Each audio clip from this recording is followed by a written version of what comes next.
নামাজ মানুষকে ফাহেসা ও নিষিদ্ধ কাজ হতে ফিরিয়ে রাখে। আমি আল্লাহর কসম করে বলতে পারি, যার নামাজ যত সুন্দর তার চরিত্র আল্লাহর ফজলে তত সুন্দর। তুমি আলেম হও আর সুফি হও আর দরবেশ হও আর পীর হও, যদি তুমি দেখো যে পর্দা করতে পারো নাই, তবে মনে করবে যে তোমার নামাজের মধ্যে ত্রুটি রয়ে গেছে।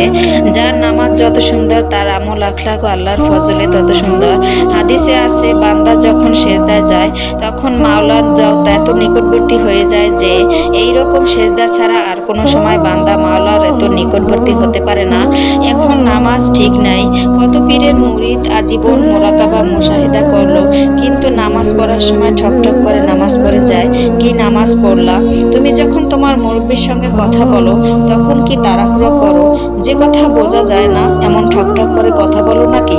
এরূপভাবে কথা বললে মুরব্বী ধমক দিয়ে কথা শুনে তো দূরের কথা, বলবে কি বলিস, দূরে যা বেয়াদব।